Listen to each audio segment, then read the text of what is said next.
excited to be with you for the next, half hour or so, because what happened? What happened? What happened to my fabulous normal, right? We're all in this together. You know, maybe you're like me. I was just getting in the rhythm. I took goal setting for 2020 seriously. I've been working in my 90-day planner, investing in 2 key behaviors to support my new habits, writing it all down, preparing tomorrow tonight before I went to bed, framing my day.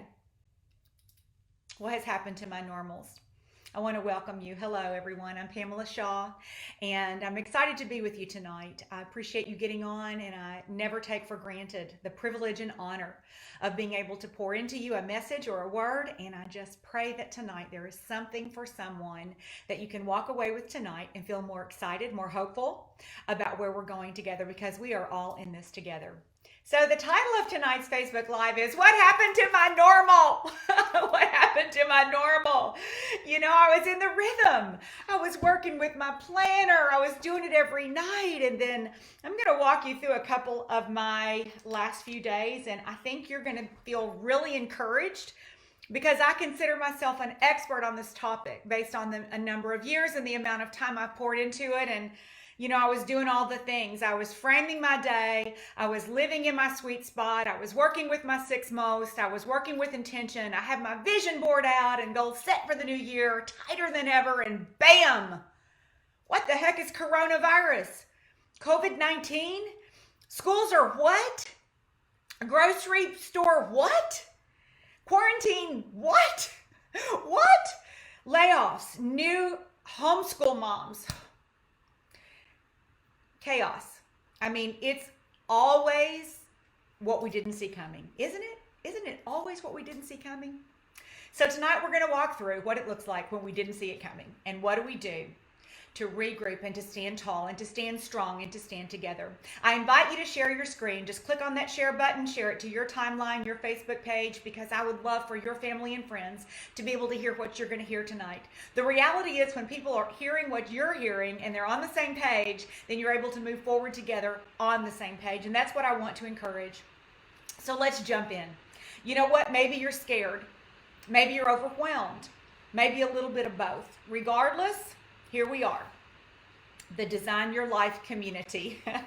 We've been at this before. We've been at this for lots of years, and we've been at this for a long time. And so I want to applaud you for just being in that space of somebody who cares enough to invest enough to work on her discipline, his self-control, the game plan of your life, creating goals that are broken down into steps, working on the identity of seeing yourself as someone who could hit that goal, working on your thoughts, capturing them, all the things.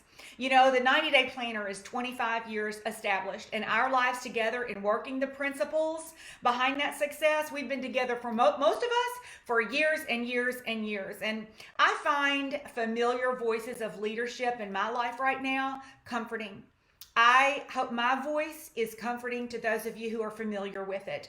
You know, it's not all the sudden self-important, self-appointed voices, the new self-decided authorities that you're reading about on Instagram and Facebook.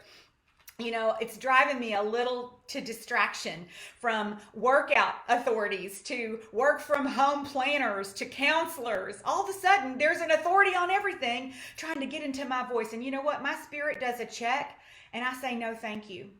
When Jerry died, it's been several years. It's been December 2006, so it's been several years. But when he died, people who tried to put themselves in my inner circle, new advisors on health, on parenting, spiritual, my faith and grief, they came out of the woodwork.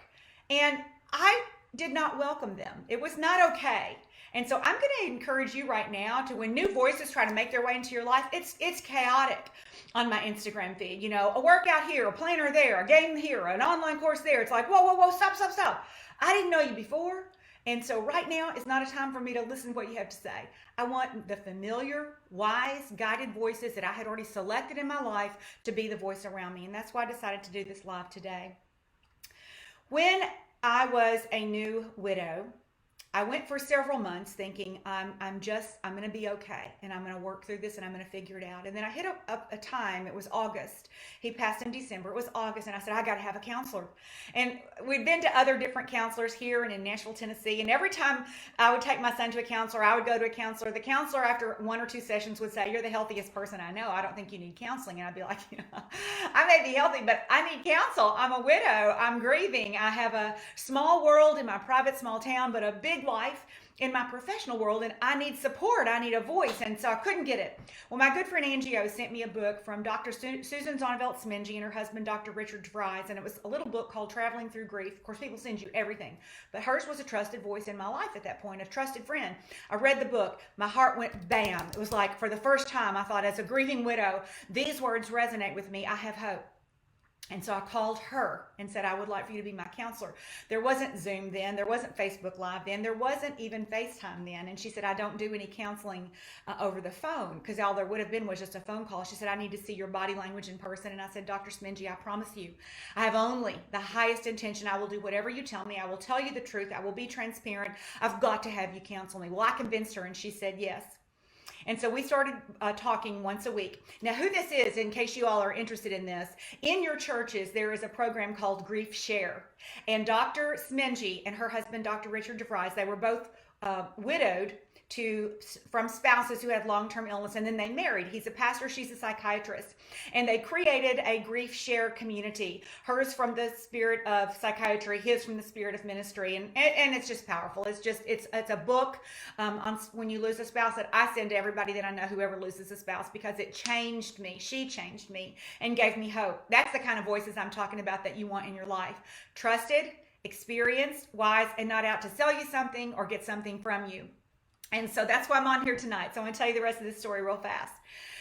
It was Dr. Smingy who said to me, Pamela, you've got to create new normals. He's not coming back.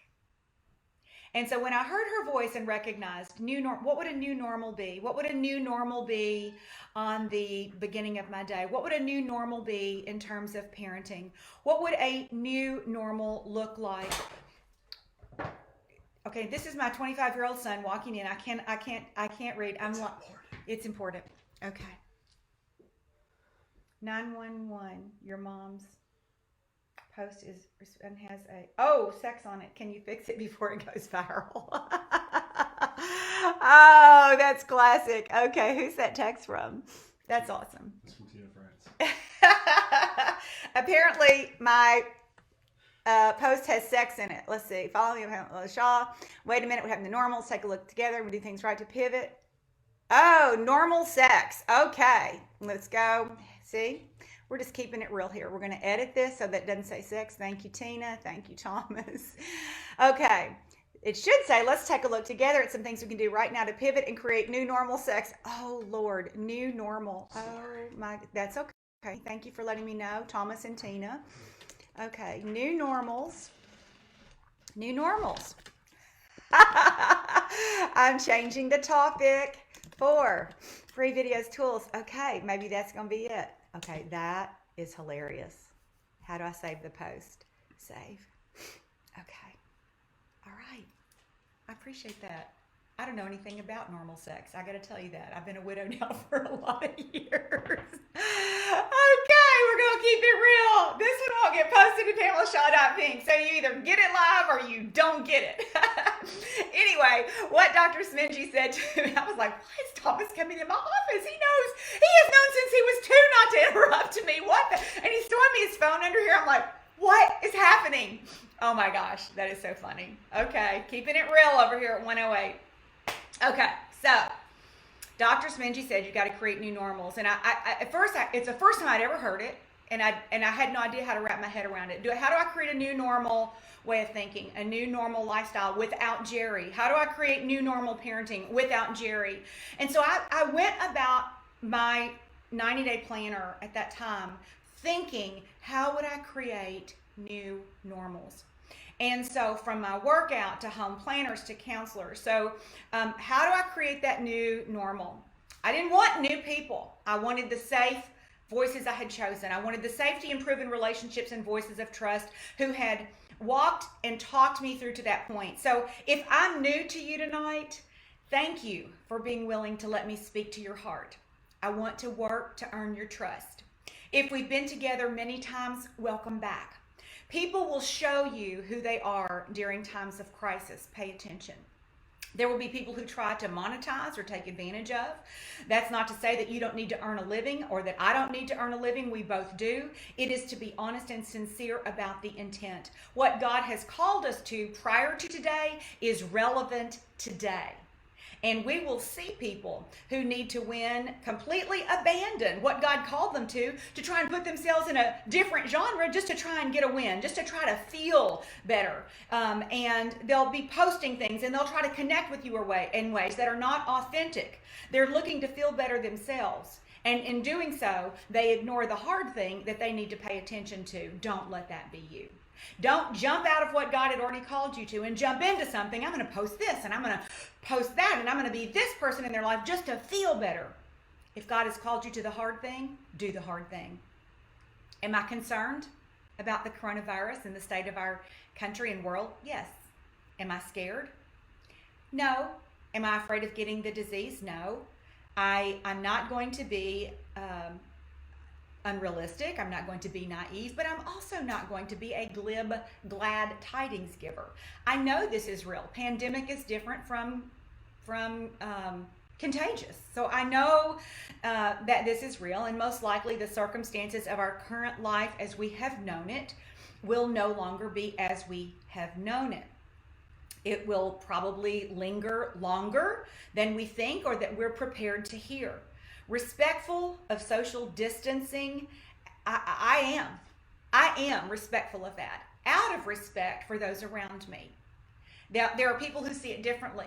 My risk level might be higher. I might be willing to go gather at the park or do more walks in groups around my neighborhood, but not for my mom. So I will social distance to make sure that I'm never a carrier to my 84-year-old mother. Do I like it? No, I like freedom and choice. I'm motivated by freedom and choice. I'm choosing to find gratitude in what I can do and not hyper-focus on what I can't do or what other people think I should do. And I'm inviting you to do and consider the same. I want to do what is right for me and for those around me and for my community at large, even though it's not what I want.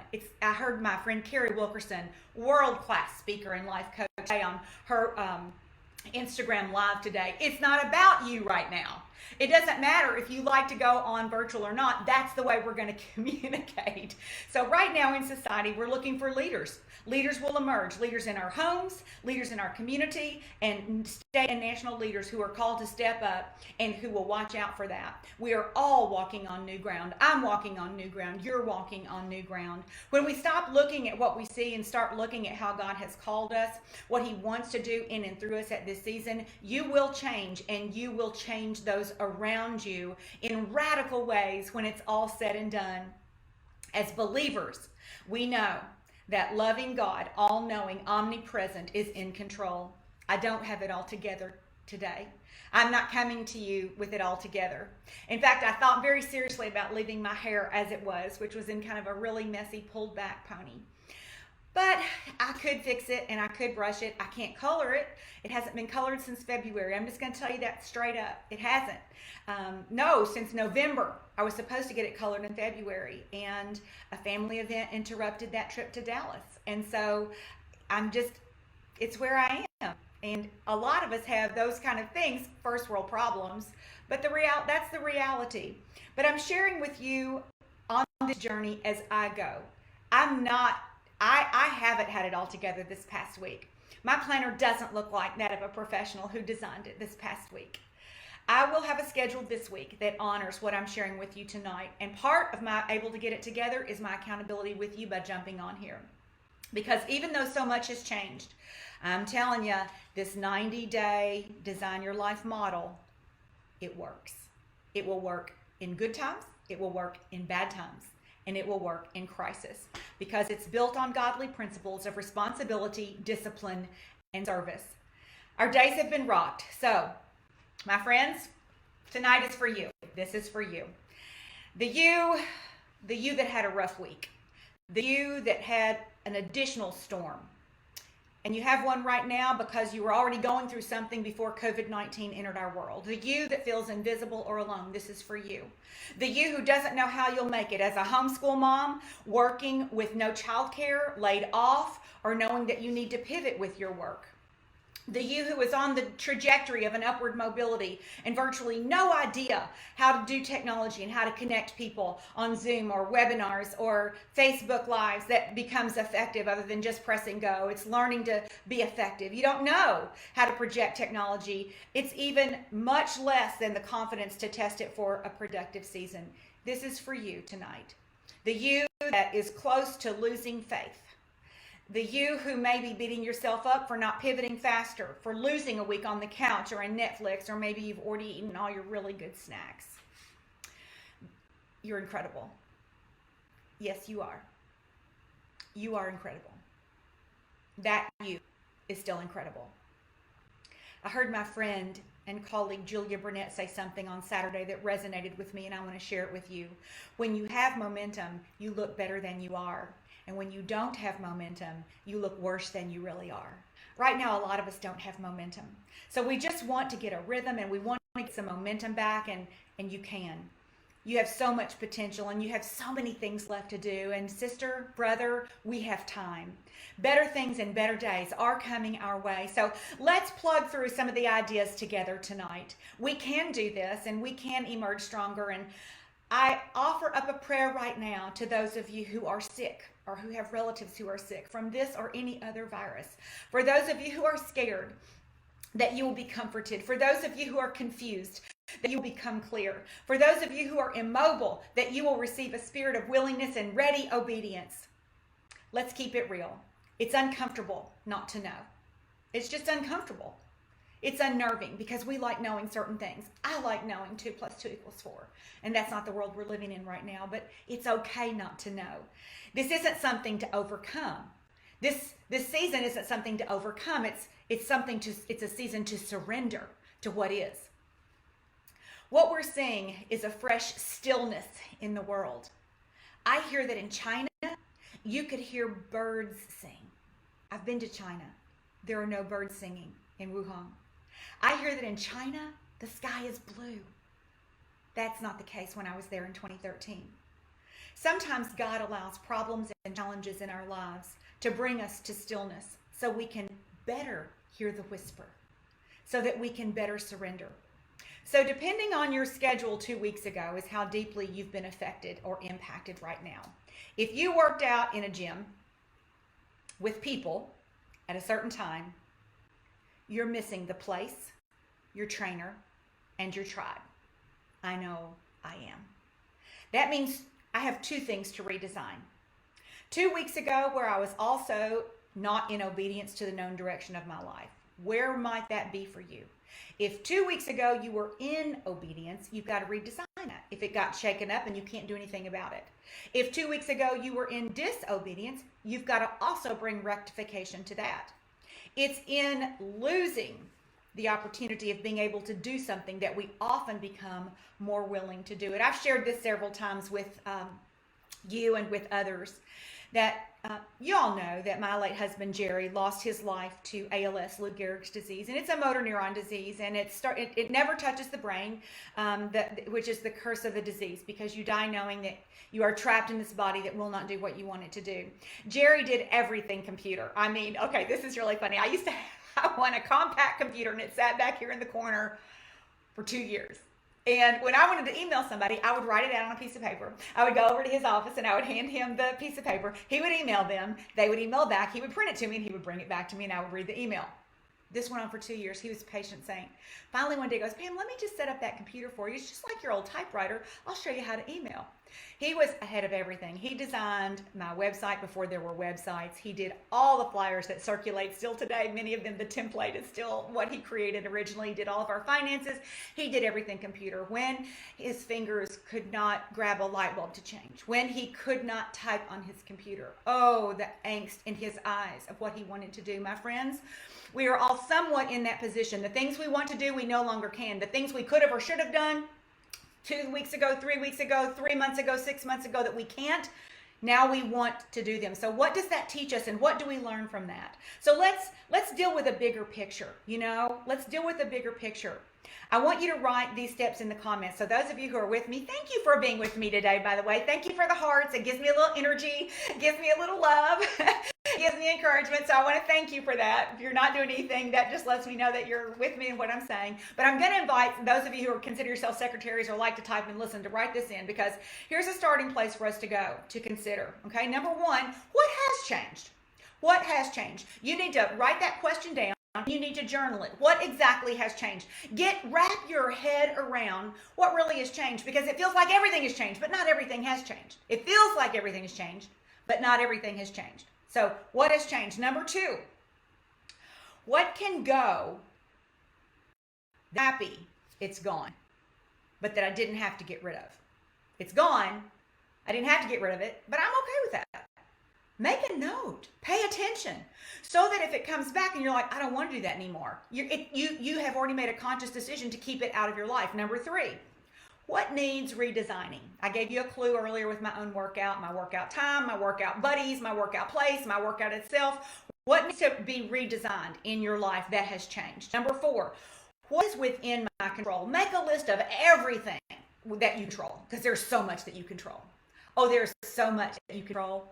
There's so much still within your control and your decision. Make a list of everything that isn't within your control. And number five, what's uncontrollable? What's beyond my control? When you look at the list of what's within my control and what's beyond my control, you're going to be amazed. So what's within my control? The way I think, the way I speak, positive actions that I take, disciplines that I take. When I redesign my day from the beginning of the day, when I take a yellow sticky pad and I still give it 1/2 hour at a time, because that's all there is, 1/2 hour at a time. When the words that I speak, the visions that I have, the goals that I stick to, the efforts that I make, when I get out of my comfort zone, trying something new, the list goes on forever. So let's start with those things and make a list.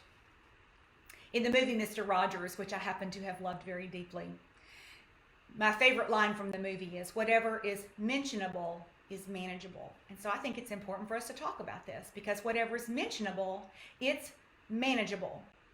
Today, March 22nd, is the 4-year anniversary of my daddy leaving this earth and going to heaven. So earlier tonight, my whole family was on a Zoom together. And what's mentionable is manageable. We all miss him. My mother misses him. My siblings miss him. The grandchildren miss him. He was pretty awesome. But as we mention it, we can manage it. So I want to expound on that just a little bit, because here's the reality for you and for me. Hey, by the way, if you haven't shared your screen, go ahead and share it with your timeline so that your family and friends can hear what we're talking about. It might be a great discussion for you to do on your own private Zoom a little bit later. Maybe you can take some of these points and talk about them together and get some answers together.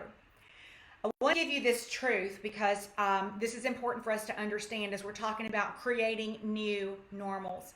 After Daddy died, we all had to create new normals. That's going to be true with any kind of epic loss like that. Right now in our country, we've lost a lot of what was normal. Keep in mind, normal is consistency. It's what you become accustomed to. Normal, for some people, normal can be very unhealthy, but it's normal because it's consistent. I thought I was raised in a normal household, but when I went to college, I realized there was nothing normal about it. For starters, my parents had been married for decades. I was raised in a very positive home. My mother cooked breakfast, lunch, and it didn't matter what you had going on at night. Cheerleading practice, play practice, sports. Dinner was at 5:30, and everybody ate there. Of course, I know that was a long time ago, but she was not a fast food chef. Like, what do you want for dinner? What do you want for dinner? She made dinner, and we either ate it or we didn't eat. That was normal for me. That was my normal. But when I went to college, I realized that what was normal for me was not normal for someone else. The normals you create are the consistencies that you repeat. And just because we no longer are in our former normal doesn't mean that we're worse off in terms of our schedule or our daily habits. It's a remarkable opportunity for us to start from fresh, reboot, redesign our lives in a way that allows us to design a present day that we really love. Because it's probable that in the life we had 2 weeks ago, there were some things we didn't like that we didn't know how to get rid of, but we just got rid of them by default. So it's important to consider a vision that we really want to stand in. Critical important to consider what we want the future to look like and what we want today to look like within the uncontrollables, and how today, with the process of accumulation, and tomorrow and the next day, what that will actually bring us to in the future. Because what we do now and what we decide now and what we create now and what we build now, it will accumulate. And when this is all said and done, we will be at a different place in the future. We will be someplace. And how we respond today will determine where we are in the future. Some things just never change. When you have no vision, you take the path of least resistance. I know people this last week who sat on the couch, who didn't connect, who didn't know what to do. They zoned out. They Netflixed out. Thank you for crashing Netflix, by the way. And the internet. Thank you for slowing the internet down for really important things like this. I'm not judging you. I am not judging you. I was so not in my game last week. I was so not in my normal pocket last week. I wish I could come on and tell you how, because I have done 25 years of Design Your Life, my last week was epic. It wasn't. I can't do that in all honesty. But I do believe when we understand that the pathway of least resistance causes us to stay out of any discomfort, it's not where we want to be. And that's what many did the past week. All change, even small, even change for the better, it's always accompanied by discomfort. Embrace that. It's just true. All change, for good or for bad, is accompanied by discomfort. So one thing we can rule out right away is feel comfortable or familiar, okay? Let's just let that go. We are not going to feel comfortable. We are not going to feel familiar. It is different. We are creating new normals in our world today. So when we acknowledge that life has changed for all Americans, and for most of the world, and life didn't just change for me. Life didn't just change for you. The world's not revolving around you, your schedule, what you like to do, how you want to go get your roots done, your nails done. Life, your kids and their activities, or your whatever your thing is. It didn't just change for you. It changed for all of us. And the faster I surrender to what is over what I wish was, the faster I can get creative. If I stay stuck on, I wish this wasn't happening, I can't believe this is happening, I am so whatever. Whatever follows I am follows you. I learned that from Grace Kehoho from DSWA. I learned many things from Grace. But one of the things that I live by is I'm so aware of what I say. I am so, before I say frustrated, I will go, oh, no, because whatever whatever follows I am follows me. I am so creative. I am an overcomer. I am energetic. I am connected. Be careful what follows I am, because it follows you. The faster I surrender to what is versus over what I wish was, the faster I can get to creative on purpose through decisive intention versus accidental migration. My friends, I'm on here tonight because I do not want you, my Design Your Life community, my Breakthrough Academy graduates, I do not want you migrating into an accidental outcome. It is truly time to design your life. When I stop recounting all the things I cannot do, what got canceled, that got involved, and even negotiating, well, maybe I can, do this, when I know that our governor said, don't do that. If I try to start negotiating because I think I'm more important than the big picture, I'm already in trouble. I'm not by nature a rule follower, but I'm also not rebel rule breaker. In my top 5 Gallup strengths are responsibility and belief, meaning that I want to take responsibility, and everything I do will surround and be entrenched in something that I believe. So I do recognize that when I teach you, I'm teaching from those strengths.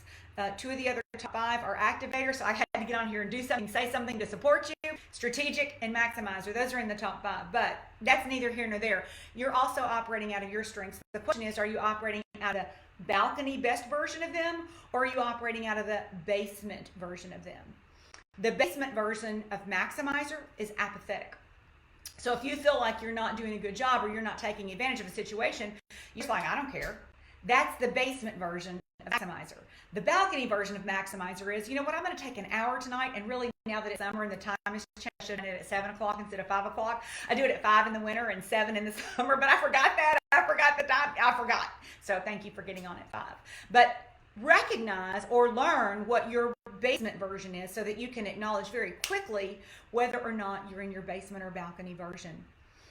When I stop recounting all the things I can't do, what got canceled that involved me, the trips that I wanted to take that involved me, and start considering what I can do, when I stop wishing somebody else would do more for me, or make it easier, or tell me how to do it, or tell me what to do so I don't have to figure it out, or I go tell somebody else what to do so they don't have to figure it out, getting out of my lane, and I don't know what to do, but I wish somebody else would tell me what to do, I must take responsibility for my new normals. I can expect somebody else to do it for me. I have to take responsibility for creating my new normals.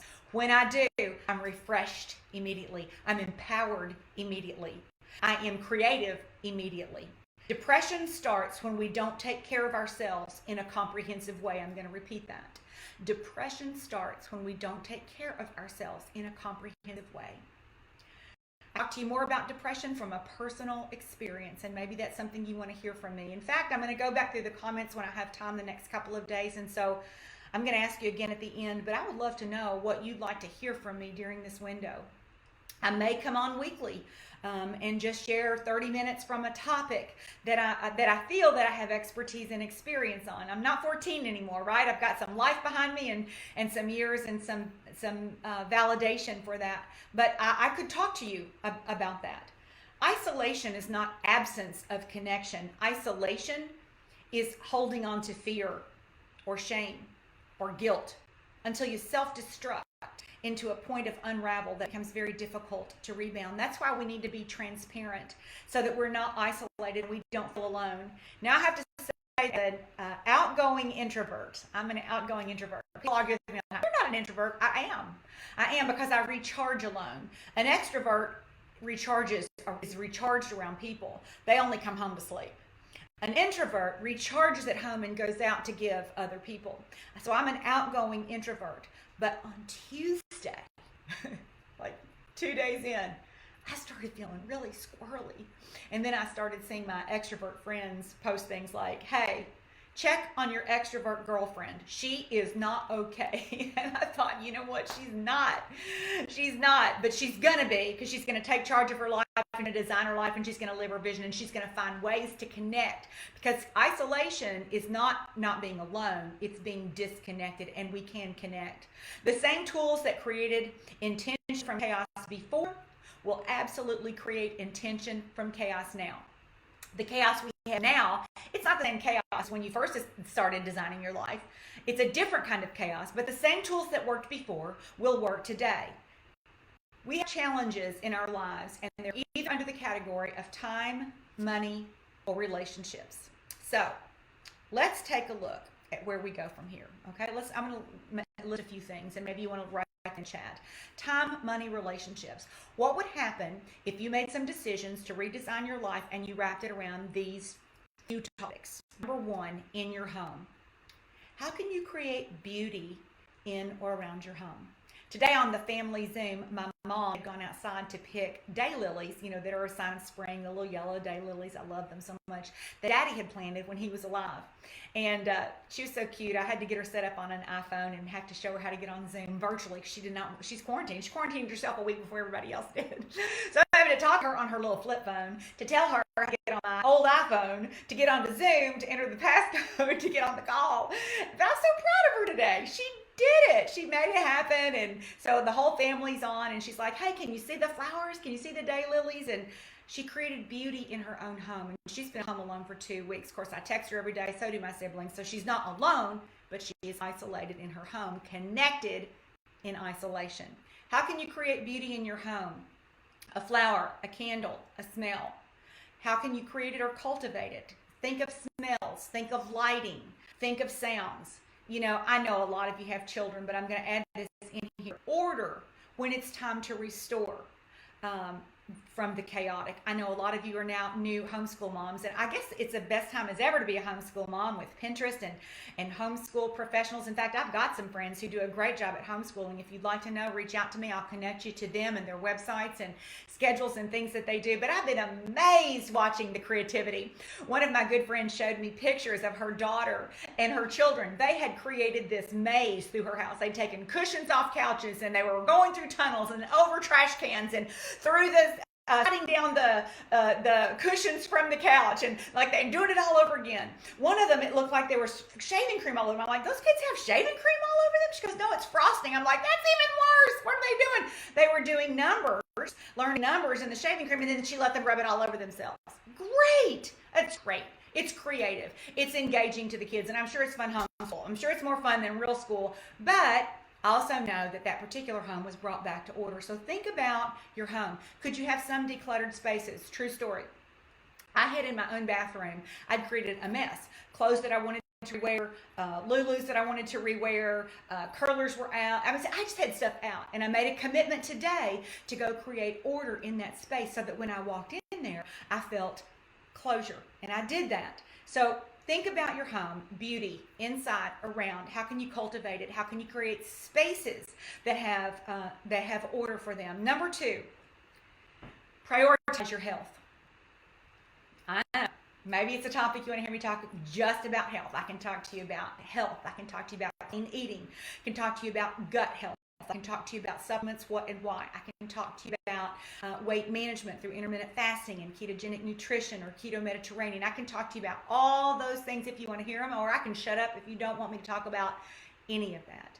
But right now, wellness is a priority. Prioritize your health. And I'm talking about your mind and your body. I'm talking about quality quiet time, reading, prayer, meditation. Limit the television. Limit your screen time. Do not scroll. Give yourself a limited window of time. If you don't acknowledge that you feel anxiety when you scroll through your Instagram and you see all the people and all the things and all the ideas and all the inspiration and all the quotes and all the podcasts and everything you need to listen to, if you don't start feeling anxiety, I don't know what's happening, because I feel anxiety when I look at that. So limit it. Let technology serve its purpose in your mind, but not rule your mind. Your body, proper hydration, supplementation, gut health, plenty of vitamin D, especially from the sun when you can. All the things with sharpened practices, from hand washing to proper sleep to social distancing. Number 3, in your relationships with your spouse, with your children, with your family, with your friends, with your work colleagues, with your teams and organizations, how can you take it up a notch? If it's mentionable, it's manageable. I've said to my son so many times in this past week, Thomas, I'm so glad you're home. I am so glad you're here.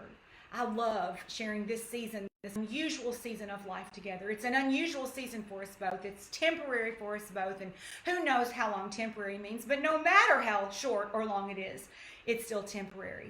Bring words to relationships that matter. Bring words to teams that you lead. Bring confidence and an assurance that you also are uncertain, but you are confident that we're going to get through this together in your relationships. Number 4, in your schedule. I believe the best thing you can do for yourself is frame your day plus half-hour scheduling. I teach frame your day all the time. The place for you to break down framing your day is actually in your prayer journal. I'm going to talk about journaling in just a minute. But in your prayer journal, in the very beginning of this particular one that I put together, is a space for you to decide how you want to frame your morning and how you want to frame your evening. What are the 5 to 10 things that you want to do in the morning?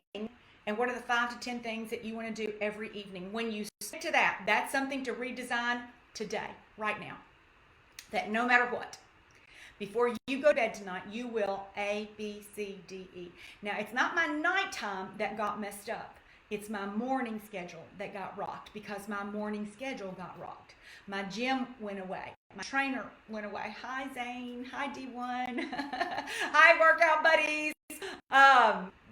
So that's what I'm having to redesign. My nighttime frame is still the same, but the daytime frame I'm going to have to change. So frame your day is an important piece of it. And then the half-hour schedule, I already showed you that this comes with the small 90-day planner.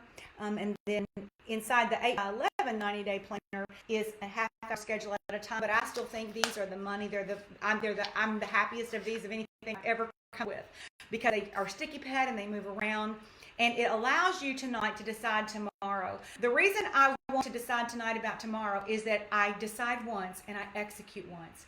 It's the reason I still set out my workout clothes. I decide once, I execute once. Now I have to set out my workout clothes and decide to work out and preset the DVD if I'm going to do it here or upstairs. We had a lot of rain and a lot of clouds and a lot of cool weather. So most of mine, since this all happened, have been upstairs, and there haven't been that many.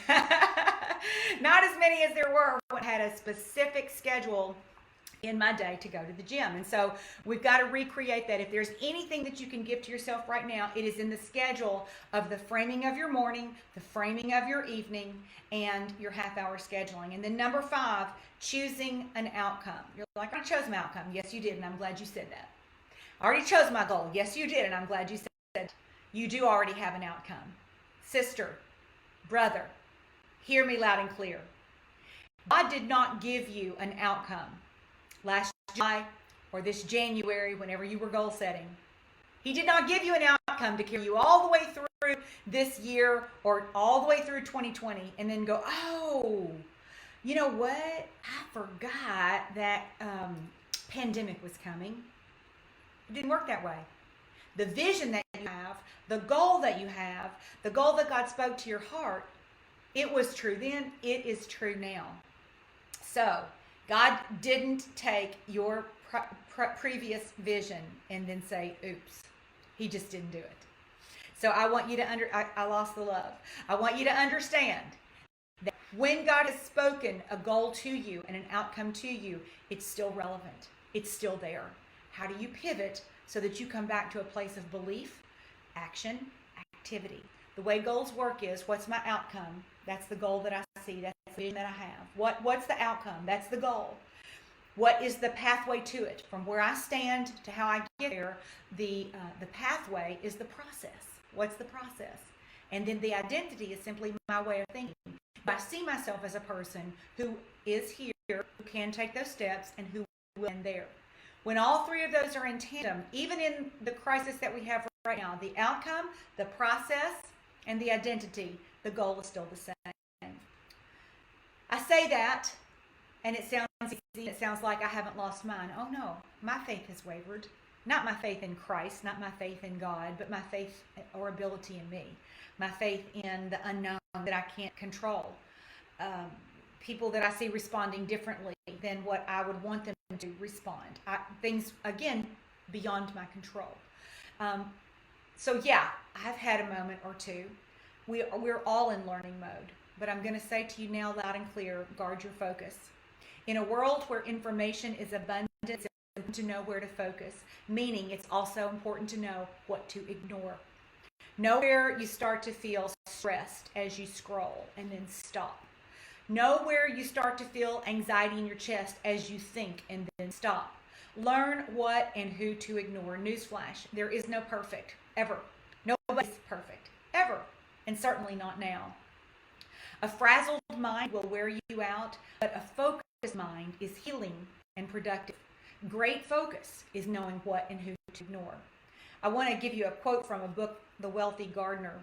Little good comes from our prayers at night if we can't control our focus or thoughts during the day. I want to empower you. You can control your thoughts and you can control your focus. Yes, it's going to be hard, and you may have it for a minute and then lose it the next minute. That's going to be the challenge for you, because you will have it and lose it more frequently than you do in normal times. But we're creating new normals. So embrace, I've got it, I lost it. I've got it, I lost it. I've got it, I lost it. And then stay focused on you to regain it every single time. You may have to do that over and over again. It's like a toddler learning to walk. You may be back into a toddler stage, but guess what? You're going to be an amazing adult in this process. We don't want to just survive. We want to thrive. So let's consider how we can thrive. In fact, I'm going to throw this little quote out, and maybe you write it down and you come up with your own 5. But what if you were to thrive with 5 things every day? What if during this window, during this pandemic, whether it's a month or 2 months or a year or 18 months, likely that we are in an unusual situation. We'll act before then, but it's likely that it's going to be a while. What if we said, for me and my household, in addition to we'll serve the Lord, we will stay strong, our faith will be solid. I think the internet almost broke today around 10 o'clock hour. Isn't that exciting? I mean, you couldn't even watch a live broadcast. It's going to be like, and then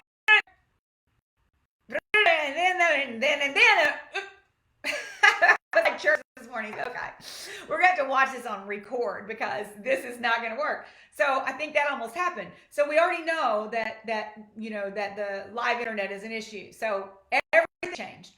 What are your 5 to thrive? Number 1. Here's the first one for all of us.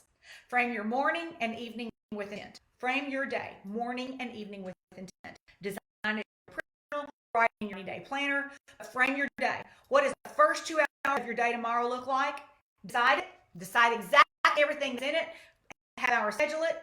And then what is the last hour of your day include? The last hour of the day include a lot. It includes setting tomorrow in my 90-day planner. It includes setting my half hour at a time. Making coffee, laying the dog out, crating the dog, setting the house alarm, changing the temperature, washing my face. It's a pretty simple hour at the very end. But the 2 hours the next day, they require a lot more discipline because I have to get my body moving and my brain moving in quiet time. Frame your day. Number 1, the first your 5 is frame your number 2. Find your version of move, exercise, eat your best, whatever your best is, each day. Preparation and pre-decision versus in the moment planning are critical. This number 2, you've got to move your body. If it's raining out or you don't have a gym to go to, walk 10,000 steps in your house. Walk them 1,000 at a time. Walk them 10 times, 1,000 at a time. Move your body. Let's say you want to watch Netflix, okay? If you have 1,000 steps in, then you can watch Netflix. If you don't, you have to walk until at least 5,000 in. Let's say you want to watch a YouTube that's entertaining. Okay, 10 burpees, 10 sit-ups, and 10 push-ups before you watch it. Make some agreements with yourself about how you're going to integrate your and eat best. I would say if you haven't planned your food in the framing of your day, plan tonight, that's going to be a part of the frame of tonight. Plan it tomorrow. Otherwise, I'll do what I did today, which is eat too much peanut butter, a little cottage cheese, a little peanut butter. I'm stuffed. I'm not hungry, so I won't be eating dinner later because I already made some random choices in the moment. I'm just sharing with you straight up. That's what I did today. It's not I don't like to do it. I didn't mean to do it. I got stretched for time and didn't plan well. And so tomorrow and the rest of this week, I'm going to include this piece for myself. The third of Thrive with 5, your version of put your best face forward. What do I mean? Well, for you gentlemen, I mean showered, shaved, clean shirt.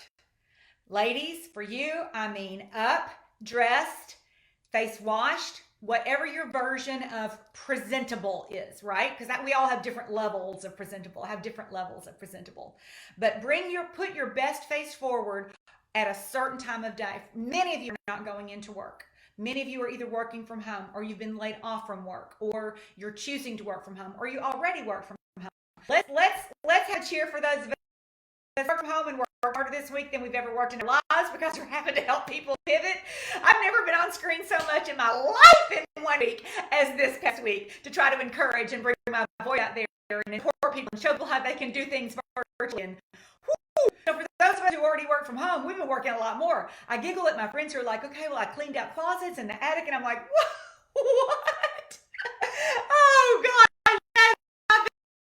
So we are all in a place, but we are all together.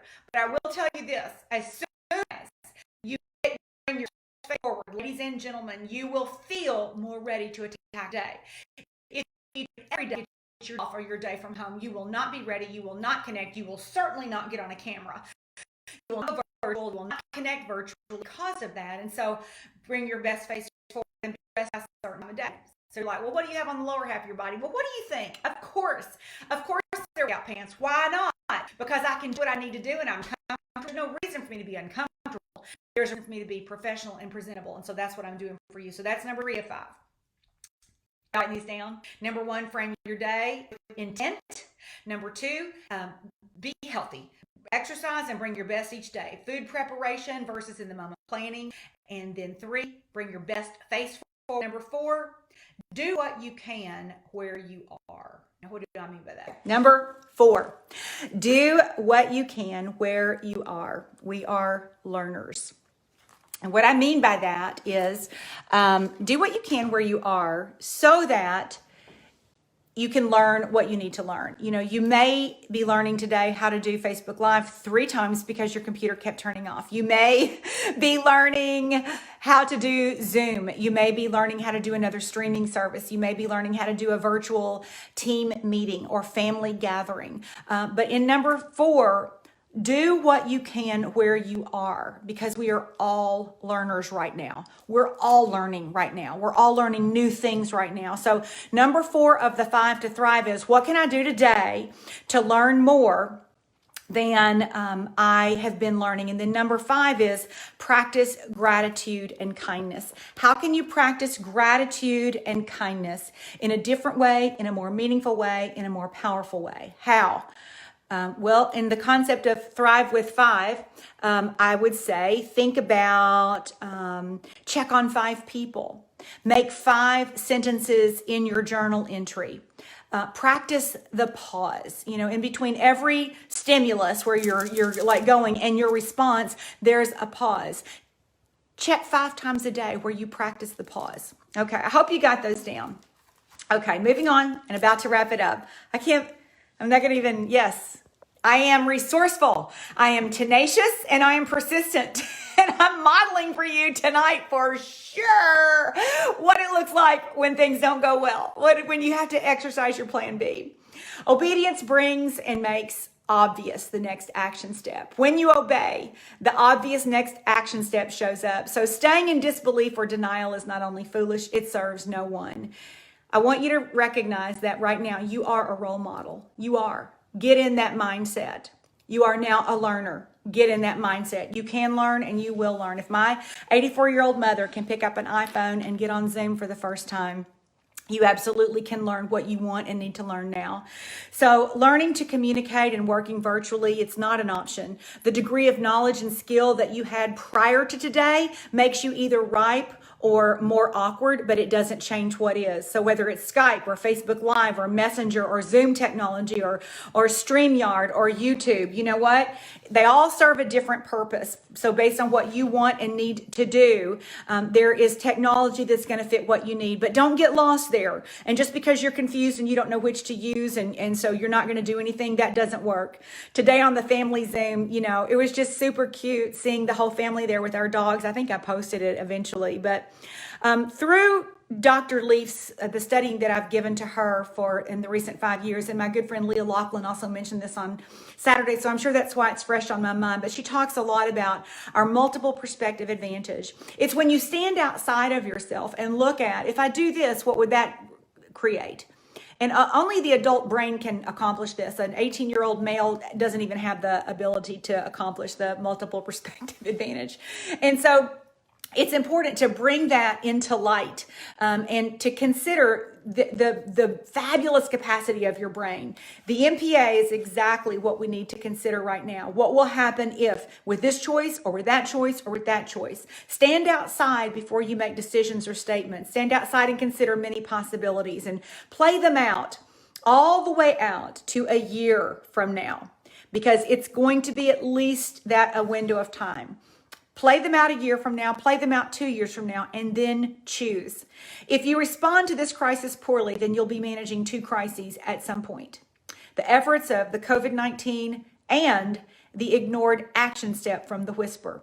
Thomas reminded me of this Proverbs 20 scripture earlier. The farmer too lazy to plant in the spring has nothing to harvest in the fall. We're in the spring. It's important to plant. When we stop looking at what we see and start looking at how God called us, what he wants us to do through us at this season, you will change and you will have changed those around you in radical ways. As believers, we know that loving, all-knowing, omnipresent God is in control. I know this. And I know that when it ends, and it will, a new normal for you will have emerged. Ball games will sell out, and restaurants will have waits, and kids will like their teacher and they'll be glad to be back in school. And people will appreciate their jobs, and the stock market will skyrocket, and people will embrace each other and shake hands. And you, where will you be? You'll either be so confident in how you have learned to trust yourself in crisis, how you push through.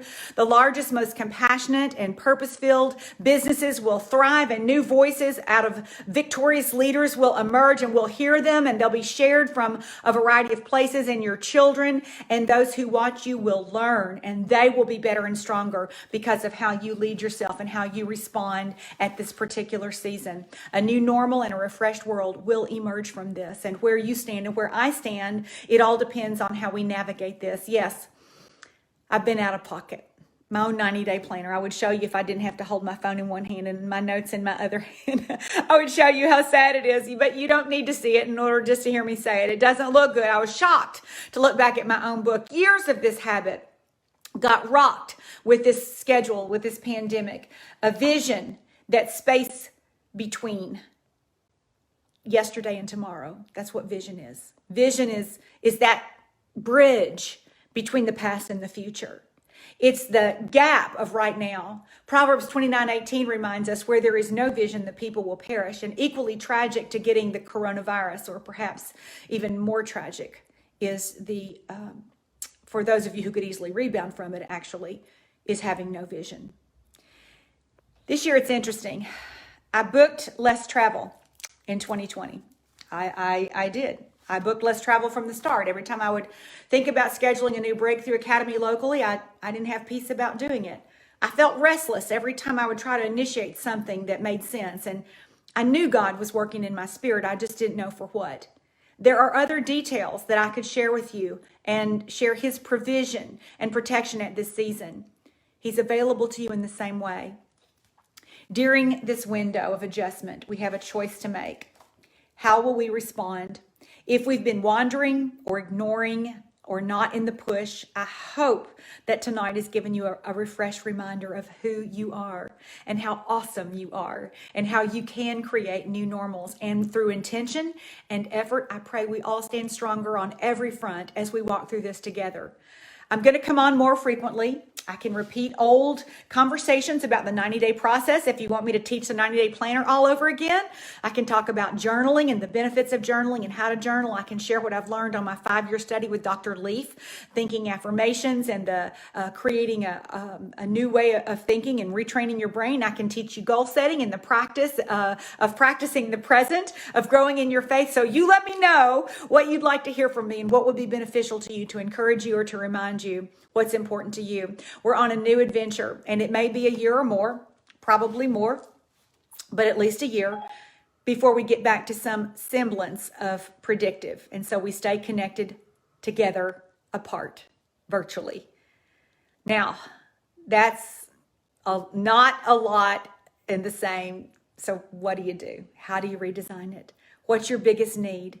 Is it earning money and saving money, preparing better for the next one? Is it health and wellness? Is it better relationships? Is it purpose and service? Is that what you want and need? Is it time stewardship? What has changed that you want a replacement fix for? What hasn't changed that you want to keep? What do you want to add, take away, better, or integrate anyway? What about your 5 to thrive? Get a note card, 5 to thrive. Frame your day. Wellness, mind and body. Number 3, bring your best face forward. Number 4, do what you can where you are. Be a learner. Engage. Number 5, practice gratitude and kindness. Check on 5 people. Make 5 sentences in your gratitude journal. Practice the pause. Get back in your 90-day planner. Set it back up all over again. Practice what you do know. Re-engage a schedule that has some boundaries so that once you decide, stay pliable in your faith. So I just want to pray for you as we part tonight. Lord, we know that you give us a fresh bathing of your word. Renew our energy and supernatural strength for the road ahead. We know you'll give us everything we need and that you will point us to a better future, that your timing is perfect. We want to hear, we want to see, and we want to respond in your perfect will and in your perfect obedience. Whether we feel like it or not, and whether we understand it or not, restore us to perfect peace that only can be found in you. And let us meditate on Psalm 91 in complete trust and confidence that you who started a great work in us will be faithful to complete it, and that this is part of our refinement. for your glory. James Clear, author of A Lot of Things Habits, says the most useful form of patience is persistence. Patience implies that we're waiting for things to improve on their own. Persistence implies that you keep your head down, continuing to work when things take you longer than expect. So let's be patiently persistent. You're better off than you think. You're stronger than you know. You're not alone because He is everywhere at all times, and He is absolutely everything that you need. So in this three-parter that I hope you got to watch live, because you'll never find it all in sequence, God bless you, Godspeed, and continue to shine ever so brightly. I can't wait to read your comments. Thank you for the love and for your support in some of this chaos, because I pray that you got something that you needed tonight that makes you feel more connected, more strong, and more equipped for the week ahead. See you guys. Bye.